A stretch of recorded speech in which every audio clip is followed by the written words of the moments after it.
परमेश्वर, हम आपका हृदय से धन्यवाद करते हैं महान प्रेम और उस अनुग्रह के लिए जिसके द्वारा आपने हम पर अनुग्रह किया। अपने पुत्र के बलिदान को कर कर आपने हमको सुसमाचार दिया, गुड न्यूज़ दी कि ये शुभ समाचार कि मैंने तुम्हारे लिए बलिदान को पूरा किया ताकि तुम पापों से मुक्त होकर मेरे बेटे और बेटियां कहलाओ। हे पिता परमेश्वर, आपने जिस रिश्ते की शुरुआत की है, ये रिश्ता पवित्र आत्मा के बिना कभी भी आगे नहीं बढ़ सकता और पवित्र आत्मा के बिना ये रिश्ता कभी भी मजबूत नहीं हो सकता और कंटिन्यू नहीं कर सकता। हम चाहते पिता परमेश्वर, हमारा जीवन आपकी पवित्र आत्मा के साथ उसकी अगुवाई में चलते हुए आज्ञाकारी बनकर पवित्र आत्मा की अगुवाई में बने रहने से और उसके अनुसार जीवन व्यतीत करने से आपकी महिमा का कारण बनता है। और इसीलिए तो पिता परमेश्वर, आपने अपने इकलौते पुत्र की बलिदान के द्वारा शुरुआत की है ताकि हम सब उस बलिदान के द्वारा पवित्र आत्मा को प्राप्त करें और पवित्र आत्मा के द्वारा हम आपके पुत्र और पुत्री बन जाएं और वो तमाम आशीषें जो वसीयत के रूप में आपने उन लोगों के लिए रखी हैं जो वास्तव में आपके पुत्र और पुत्री बन जाएंगे, उन्हें प्राप्त होती है। वो प्राप्त हमारे जीवन में हम प्राप्त करने के योग्य हो सके। धन्यवाद करते हैं आपके पवित्र वचनों के लिए जिनके द्वारा पवित्र आत्मा हमारी अगुवाई करता है। हम चाहते हैं पिता परमेश्वर, ये वचन हमारे जीवन में पवित्र आत्मा के द्वारा अगुवाई करने के लिए प्रमाण स्वरूप हैं, एविडेंस है, ताकि प्रभु इन वचनों के द्वारा हमें ये बात मालूम हो कि ये परमेश्वर की ओर से है और ये परमेश्वर की इच्छा है, ताकि हम सब का जीवन आपकी इच्छा में आगे बढ़े, आपकी महिमा का कारण बने। धन्यवाद के साथ इस प्रार्थना को आपके इकलौते पुत्र प्रभु यीशु मसीह के नाम से मांगते हैं, आमीन। सबको जय मसीह की। हम परमेश्वर का धन्यवाद करते हैं क्योंकि परमेश्वर ने जो किया वो परमेश्वर ही कर सकता है, वो किसी मनुष्य के द्वारा संभव नहीं है। आज हम आपके दूसरे हिस्से को देखेंगे जो संबंध का दूसरा हिस्सा होता है, संबंध स्थापित होना या संबंध की शुरुआत होना, और दूसरा है संबंध को बनाए रखना या संबंध बना रहना।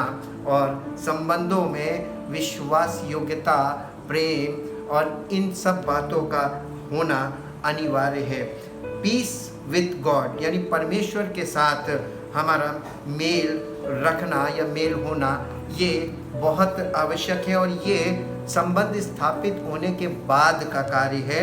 जब हमारा संबंध स्थापित हुआ, अब आप थोड़ी देर के लिए सोचिए कि हमारा संबंध हमारे किसी कार्य से नहीं बल्कि परमेश्वर के उस कार्य से जो उसने अपने पुत्र के बलिदान के द्वारा हमारे जीवन के पापों से छुटकारे के लिए किया, वहाँ से हमारा संबंध उसके द्वारा उसके साथ स्थापित हुआ है, उस बलिदान के द्वारा। रोमियो की पत्री 5 अध्याय के पहले पद में इस प्रकार से लिखा है, अतः जब हम विश्वास से धर्मी ठहरे, यानी हम विश्वास, जब हमने यीशु मसीह के उस बलिदान पर विश्वास किया जो परमेश्वर ने हमारे लिए किया, तो हम डिक्लेयर किए गए, हम धर्मी ठहरे विश्वास से। तो अपने प्रभु यीशु मसीह के द्वारा परमेश्वर के साथ मेल रखें। परमेश्वर के साथ मेल रखने के लिए प्रभु यीशु मसीह की ही ज़रूरत है। प्रभु यीशु मसीह का यहाँ पर जब दूसरे हिस्से में अपने प्रभु यीशु मसीह के द्वारा परमेश्वर के साथ मेल रखें, इसमें सिर्फ बात इतनी है कि पवित्र आत्मा जो पुत्र का आत्मा है या मसीह का आत्मा है, उसके द्वारा हम परमेश्वर के साथ मेल रख सकते हैं। ये मेल बिना पवित्र आत्मा के या मसीह की आत्मा के बिना संभव नहीं है। इसीलिए पवित्र आत्मा या मसीह का आत्मा, पुत्र का आत्मा परमेश्वर ने हमारे जीवन में भेजा ताकि परमेश्वर का इकलौता पुत्र प्रभु यीशु मसीह जो हमारे लिए बलिदान हुआ है, उसका आत्मा हमें परमेश्वर के पुत्र के स्वरूप में परिवर्तित करे। जब ये मेल रखने को हम देखेंगे, मेल रखना किसे कहते हैं, जब दो पक्षों में आपसी सहमति से समझौता हो जाता है तो दोनों के बीच मेल हो जाता, अर्थात शांति स्थापित हो जाती है। इसका तात्पर्य है कि जिन बातों के कारण झगड़ा या वाद विवाद होता था, अब शांति समझौते में दोनों पक्षों की ओर से ये करार किया जाता है कि हम अपनी ओर से कोई उकसावे वाला कार्य नहीं करेंगे जिससे शांति भंग हो, अर्थात समझौते के विपरीत कोई कार्य नहीं करेंगे, ताकि समझौते में जो बातें दोनों पक्षों के बीच समन्वय स्थापित करती हैं, जिसे हम कंडीशन कहते हैं, जब हम कंडीशन, जिसे शर्तें भी कह सकते हैं, को पूरा करते जाते हैं तो उतना हम संबंधों में नज़दीकी और मजबूती प्राप्त करते जाते हैं और हमारे संबंध में हम विश्वास योग्य होते जाते हैं। जितना हम शर्तों को पूरा करते हैं उतना विश्वास योग्यता हमारे जीवन में बढ़ती है। संबंधों के बीच जितना हम परमेश्वर के साथ विश्वास योग्य होते जाते हैं उतना हम अपने मानवीय संबंधों में भी विश्वास योग्य होते जाएं और प्रेम बढ़ने से हमारे संबंधों के द्वारा ये साबित हो जाना चाहिए कि हमारा परमेश्वर के साथ सही संबंध है। ऐसा बिना पवित्र आत्मा के संभव नहीं हो सकता है, क्योंकि पवित्र आत्मा जो कि परमेश्वर के पुत्र का आत्मा है उसका फल प्रेम है, अर्थात पवित्र आत्मा परमेश्वर के प्रेम का आत्मा और पवित्र आत्मा ही शांति का आत्मा यानी स्पिरिट ऑफ पीस है। अगर पवित्र आत्मा हमारे जीवन में है तो उसका प्रभाव हमारे स्वभाव में अवश्य होना चाहिए। शांति का अर्थ साधारण रूप में मेल मिलाप होता है। प्रभु यीशु मसीह की सेवा का अर्थ है सुसमाचार की सेवा यानी सबको शुभ समाचार सुनाना तथा मेल मिलाप रखना व मेल मिलाप के लिए कार्य करना या मेल मिलाप के प्रयत्न में लग जाना। आज मसीह की सेवा का अर्थ लोगों को नहीं मालूम है, इसीलिए लोग अपनी मर्जी के अनुसार सब चीज़ें कर रहे हैं, जबकि मेल मिलाप की सेवा सौंपी गई थी। और ये मेल मिलाप का काम बिना पवित्र आत्मा के हमारे जीवन में अगर पवित्र आत्मा नहीं है तो पहली चीज़ हमारा परमेश्वर के साथ मेल नहीं हो सकता, मेल बना नहीं रह सकता।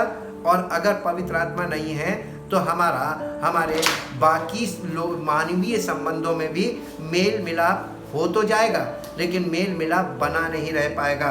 यानी ये कंटिन्यू करना चाहिए कि हमारा किसी के साथ संबंध है और वो संबंध बना रहे और हम उस संबंध में विश्वास योग्य रहें और हमारे जीवन से प्रेम जो निस्वार्थ प्रेम है वो हमारे जीवन के द्वारा उन सब लोगों तक पहुँचे जो हमारे साथ संबंध में हैं। मत्ती रचित सुसमाचार के 5 अध्याय के 9 पद में लिखा हुआ है, धन्य हैं वे जो मेल कराने वाले हैं क्योंकि वे परमेश्वर के पुत्र कहलाएंगे। कल परमेश्वर के वचन में मैंने आज तक कभी भी ये नहीं पढ़ा कि धन्य हैं वे जो प्रार्थना करने वाले हैं, धन्य हैं वे जो चर्च जाने वाले हैं, धन्य हैं वे जो बाइबल पढ़ने वाले हैं, धन्य हैं वे जो चर्च के मेंबर हैं। इनके ऐसा कहीं नहीं लिखा है, बल्कि यहाँ पर लिखा है धन्य हैं वे जो मेल कराने वाले हैं क्योंकि वे परमेश्वर के पुत्र कहलाएंगे। इसको अगर आप इंग्लिश एम्प्लीफाइड में चल के देखें तो आपको पता चलेगा धन्य का मतलब क्या होता है। यहाँ पर जो बात धन्य कही जा रही है, धन्य का मतलब प्रभु यीशु मसीह के मुख से निकली हुई बात है और इसलिए ये बात हल्की नहीं हो सकती, इसका कुछ गहरा मतलब ज़रूर है। और इसको हम एम्प्लीफाइड वर्जन में देखेंगे। Matthew, the gospel of Matthew chapter 5 verse 9, blessed, enjoying enviable happiness, spiritually prosperous. धन्य का मतलब है स्पिरिचुअली प्रॉस्परस और ब्लेसेड का मतलब है स्पिरिचुअली प्रॉस्परस यानी आत्मिक तौर पर धनी होना या आत्मिक तौर पर संपन्न होना। Spiritually prosperous, possessing the happiness produced by the experience of God's favor and especially conditioned by the revelation of His grace। यानी परमेश्वर के प्रकाशन के द्वारा हमको ये कंडीशन क्लियर की जाती है कि परमेश्वर ने अपने पुत्र के द्वारा हमारे साथ मेल मिलाप किया है। हिज ग्रेस यानी उसके अनुग्रह से, regardless of their outward condition, हमारी बाहरी दशा या शारीरिक दशा या स्वाभाविक दशा चाहे कैसी क्यों ना हो, इससे कोई मतलब नहीं है, लेकिन हमारी आत्मिक दशा पर प्रभु यीशु मसीह को ग्रहण करते ही परिवर्तित होने लगती है। Are the pure in heart for they shall see God. इसके बाद 9 में है blessed, enjoying enviable happiness, spiritually prosperous, with life and joy, satisfaction in God's favor and salvation, regardless of their outward condition। यानी हमारी बाहरी दशा या शारीरिक दशा या स्वाभाविक दशा चाहे कितनी कैसी भी हो, खराब भी हो, तब भी are the makers and maintainers of peace. यानी शांति उत्पन्न करने वाले, शांति बनाने वाले और शांति को बनाए रखने वाले, मेंटेनर्स। यही तो संबंधों में चाहिए, शांति की बात करने वाले और शांति बनाए रखने वाले, मेल मिलाप। शांति का मतलब है मेल मिलाप, मेल मिलाप बनाए रखना। Maker maintainers of peace, for they shall be called the sons of God. There are so many sons in the world, they are sons of God because they does what God wants। परमेश्वर जो चाहता है हम अगर वही कर रहे हैं। अब आप खुद सोचिए, बिना पवित्र आत्मा के परमेश्वरीय प्रेम, निस्वार्थ प्रेम हमारे अंदर कभी भी पैदा नहीं हो सकता। और जब कोई चीज़ है ही नहीं, हमारे जीवन में पैदा ही नहीं हुई, तो उसका हमारे जीवन में पाया जाना या हमारे जीवन से निकलना इम्पॉसिबल है।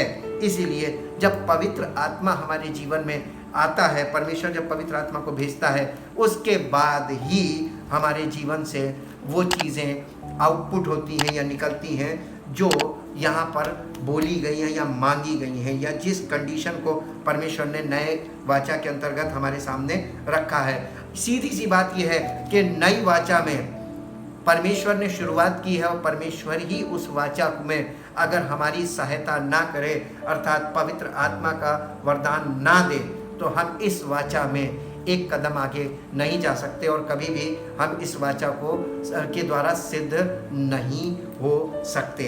ये फाइनल बात है। अय्यूब की पुस्तक 22 अध्याय, अय्यूब की पुस्तक थोड़ा सा पुराने नियम में भी देखेंगे। ये पीस मतलब मेल मिलाप का मतलब क्या है। अय्यूब की पुस्तक उसके 22 अध्याय में चलेंगे और 22 अध्याय के 22 का 21 और 22 पद देखेंगे। अय्यूब की पुस्तक 22 अध्याय के 21, उससे मेल मिलाप कर तब तुझे शांति मिलेगी। सबसे पहले आपको, अगर हमको किससे मेल मिलाप करना, परमेश्वर से। उससे मेल मिलाप कर मतलब परमेश्वर से मेल मिलाप कर, तब तुझे शांति मिलेगी और इससे तेरी भलाई होगी। उसके मुंह से शिक्षा सुन ले और उसके वचन अपने मन में रख। यदि तू पर सर्वशक्तिमान की ओर फिर के समीप जाए और अपने डेरे से कुटिल काम दूर करे, तो तू बन जाएगा। यानी तेरी जिंदगी संवर जाएगी, तू बन जाएगा। तू अपनी अनमोल वस्तुओं को धूल पर वरन ओपीर का कुंदन भी नालों के पत्थरों में डाल दे। तब सर्वशक्तिमान आप तेरी अनमोल वस्तु और तेरे लिए चमकीली चांदी होगा। तब तू सर्वशक्तिमान से सुख पाएगा और परमेश्वर की ओर अपना मुख बेखटके उठा सकेगा। तू उससे प्रार्थना करेगा और वो तेरी सुनेगा और तू अपनी मन्नतों को पूरी करेगा। जो बात तू ठाने वो तुझसे बन भी पड़ेगी और तेरे मार्गों पर प्रकाश रहेगा। चाहे दुर्भाग्य हो तो भी तू कहेगा कि सौभाग्य होगा, क्योंकि वो नम्र मनुष्यों को बचाता है। जो निर्दोष हो उसको वो बचाता है। तेरे शुद्ध कामों के कारण तू छुड़ाया जाएगा। ये हम शुद्ध कैसे हो सकते हैं? प्रभु यीशु मसीह के बलिदान के द्वारा हमें पापों से क्षमा मिलती है। यानी अब हम शुद्ध हैं और शुद्ध लोगों के लिए परमेश्वर काम करता है, उनकी प्रार्थना को सुनता है, उन्हें प्रत्युत्तर। दुर्भाग्य में भी आपका सौभाग्य होगा, ये वायदा है परमेश्वर का, लेकिन कंडीशनल है। इसकी कंडीशन प्रभु यीशु मसीह अगर पूरी ना करता तो ये वायदा हमारे जीवन में कभी भी पूरा नहीं हो सकता था। भजन संहिता 34 अध्याय में, भजन संहिता 34 अध्याय और उसका 13 से 15 पद तक पढ़ेंगे। भजन संहिता 34 अध्याय और उसका 13 से 13, 14, 15। अपनी जीभ को बुराई से रोक रख और अपने मुंह की चौकसी कर कि उससे छल की बात ना निकले। बुराई को छोड़ और भलाई कर, मेल को ढूंढ और उसी का पीछा कर। आज दुनिया में मेल मिलाप कहीं नहीं है। लोग मेल मिलाप को नहीं ढूंढ रहे हैं बल्कि झगड़े कर रहे हैं। मेल को ढूंढो और उसी का पीछा कर। यहोवा की आंखें धर्मियों पर, यानी जो मेल मिलाप रखते हैं, उन पर लगी रहती है और उसके कान भी उनकी दोहाई की ओर लगे रहते हैं। यहोवा बुराई करने वालों के विमुख रहता है ताकि उनका स्मरण पृथ्वी पर से मिटा डाले। परमेश्वर हमसे कंडीशनल रिश्ता रखता है। अगर हम उन कंडीशंस के अनुसार नहीं जीते हैं तो हमारे जीवन में समझ लीजिए परमेश्वर की ओर से तो कभी भी कोई बात पूरी हो ही नहीं सकती और परमेश्वर हमारी ओर कभी ध्यान नहीं देगा। भजन संहिता 119 अध्याय के 165 पद में दाऊद ने ऐसे लिखा, तेरी व्यवस्था से प्रीति रखने वालों को बड़ी शांति होती है। छोटी शांति की बात नहीं कर रहा है, बड़ी शांति होती है और उनको कुछ ठोकर नहीं लगती, यानी उन्हें कोई बात बुरी, किसी की बात का बुरा नहीं लगता कभी, क्योंकि उनके मन में परमेश्वर की शांति है। परमेश्वर की शांति का मतलब जो कोई परमेश्वर के वायदों पर या उसके आज्ञाओं पर, उसके नियमों पर ध्यान लगाए रहता है, रात दिन उसी में मगन रहता है, उसको एक्सेप्ट करके उसको बड़ी शांति मिलती है। यानी उसका मेल मिलाप परमेश्वर के साथ बना रहता है, उसका रिश्ता परमेश्वर के साथ रहता है और वो रिश्ता मजबूत होता जाता है। इसलिए उसको किसी की बात का कोई बुरा नहीं लगता, उसको कभी भी किसी की बात बुरी नहीं लगती। दूसरा कुरिन्थियों उसका 13 अध्याय, दूसरा कुरिन्थियों उसका 13 अध्याय, नए नियम में आएंगे, दूसरा कुरिन्थियों उसका 13 अध्याय का 11 पद पढ़ेंगे। यहाँ पर लिखा हुआ है दूसरा कुरिन्थियों 13 अध्याय और उसका 13 अध्याय का दूसरा कुरिन्थियों 13 अध्याय का 11 पद और यहाँ पर लिखा हुआ है 11 पद कहाँ गया, 10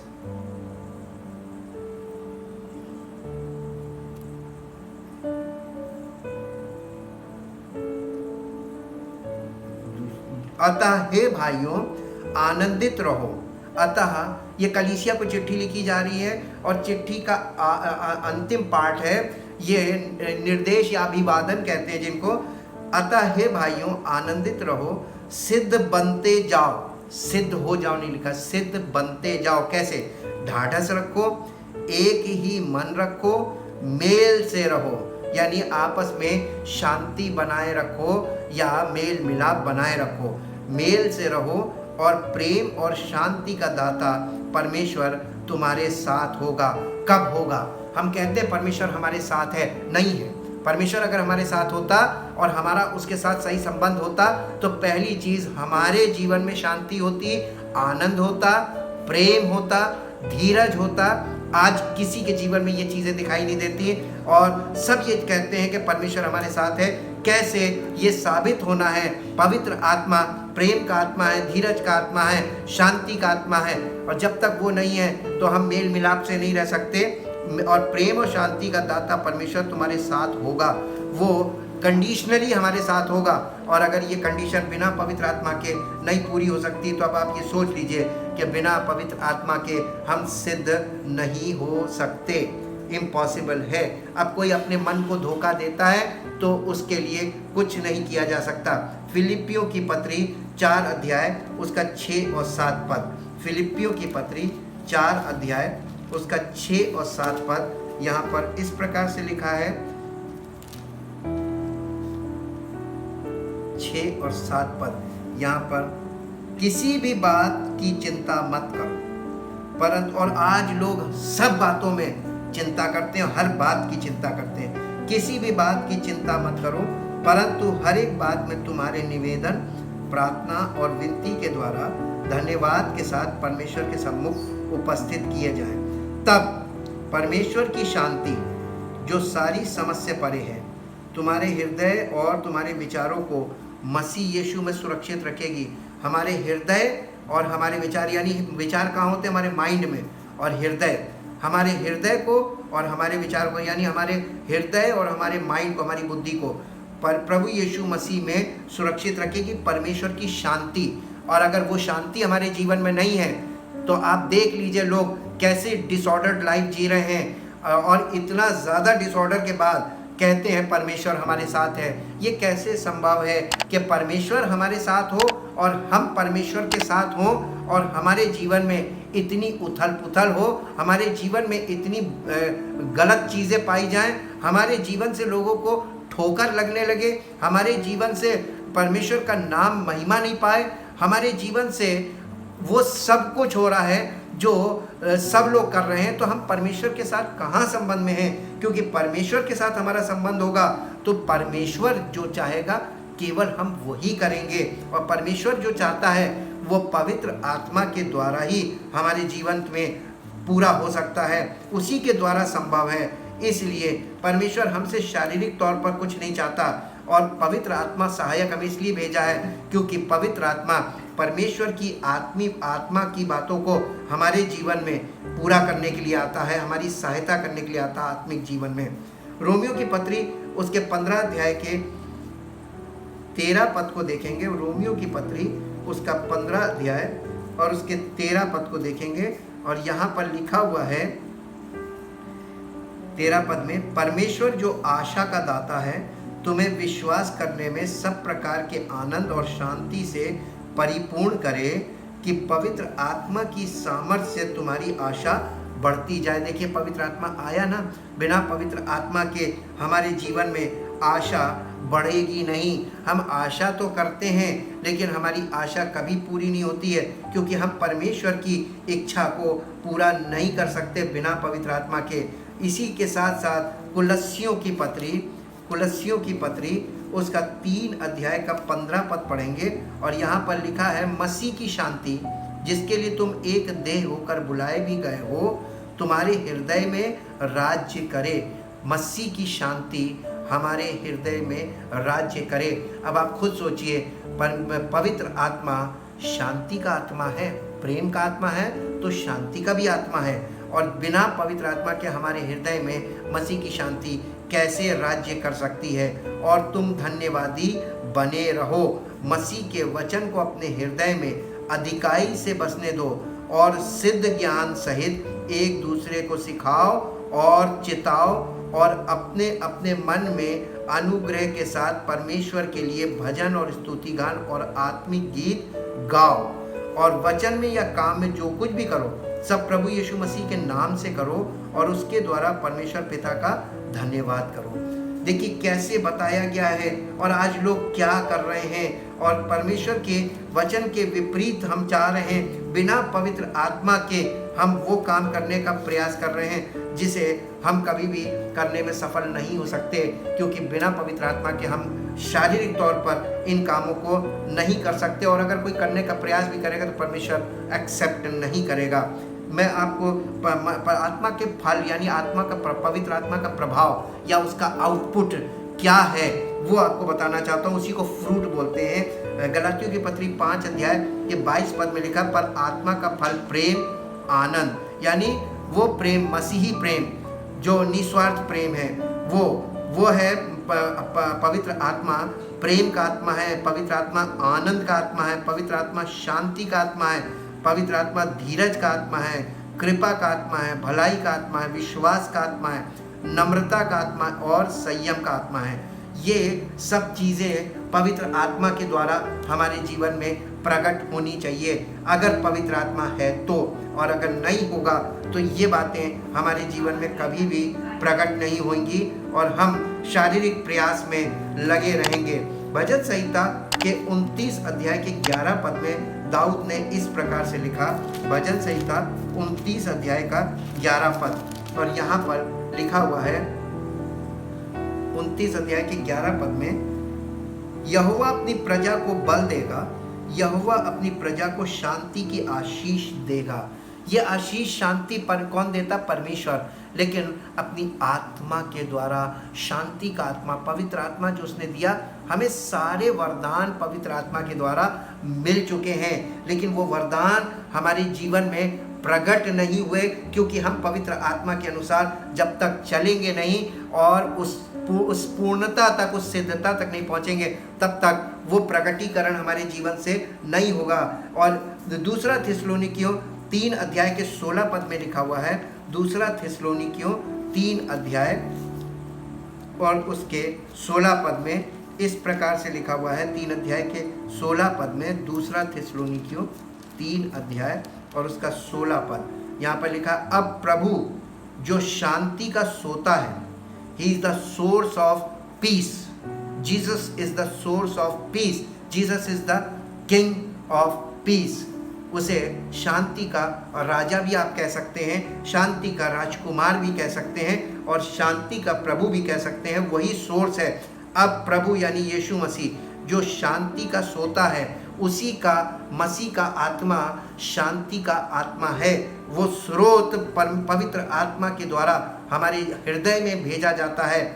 आप ही तुम्हें सदा और हर प्रकार से शांति दे, प्रभु तुम सबके साथ रहे। तो जब तक वो पवित्र आत्मा हमारे जीवन में शांति का आत्मा, शांति के स्रोत का आत्मा हमारे हृदय में नहीं होगा, तब तक प्रभु हमारे साथ नहीं है, ये मान के चलिए। क्योंकि उसका आत्मा, उसकी उपस्थिति है, वो उपस्थिति हमारे जीवन में आती है और उसकी सामर्थ्य के द्वारा और फलों के द्वारा उसका प्रकटीकरण होता है। यशायाह नबी की पुस्तक के 26 अध्याय का 3 पद पढ़ेंगे।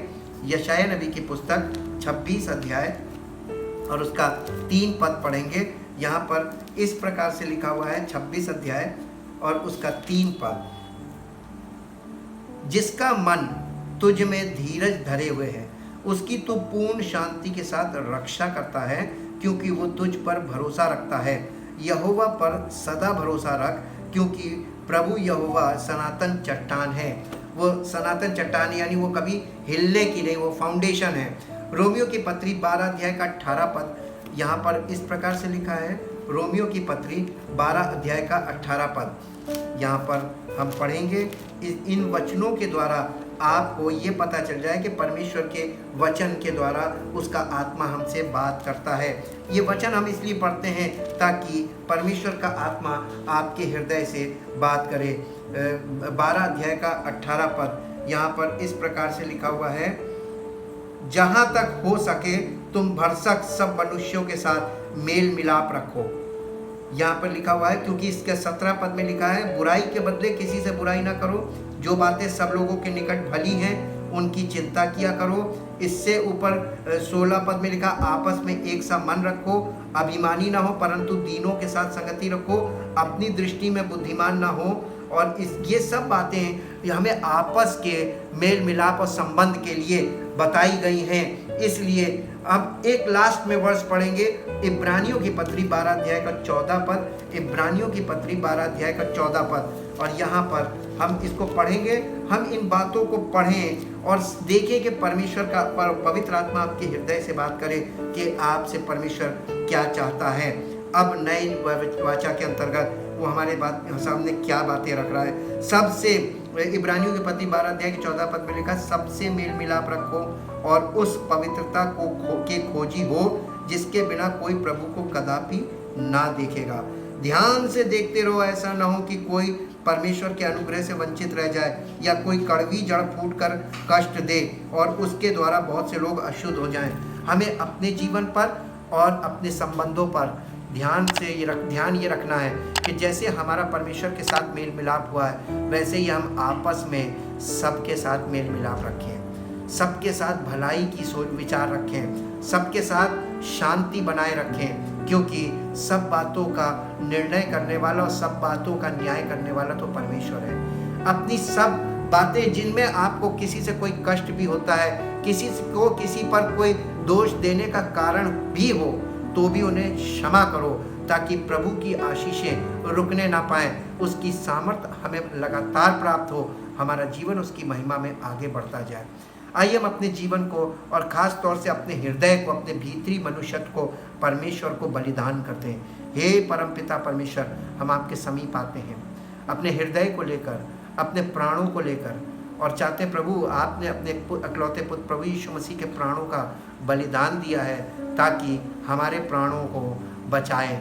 हे पिता परमेश्वर, हम धन्यवाद करते हैं कि आपने हमारे प्राणों को बचाने के लिए अपने पुत्र को बलि किया।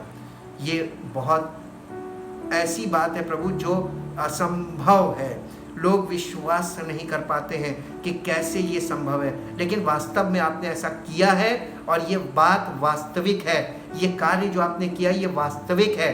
जो कोई इसे वास्तविक रूप में ग्रहण करता है, स्वीकार करता है कि वाकई में प्रभु ने मेरे खातिर ऐसा किया, हमारे प्राणों को पापों से छुड़ाने के लिए अपने पुत्र के प्राण को बलि किया, हम चाहते पिता परमेश्वर उसके हृदय में पवित्र आत्मा की सामर्थ प्रकट हो और उसे पवित्र आत्मा की सहायता प्राप्त हो, ताकि वो आपके राज्य में बढ़े, आपकी महिमा का कारण बने और सारा आदर सारी महिमा आपको मिले। हम आपके वचन जो हमने पढ़े हैं, जब लोग इन्हें सुने तो पवित्र आत्मा उनके हृदय से बात करे और सारी महिमा। इस प्रार्थना को आपके इकलौते पुत्र प्रभु यीशु मसीह के नाम से मांगते हैं, आमीन। परमेश्वर आपको आशीष दे। Praise the Lord.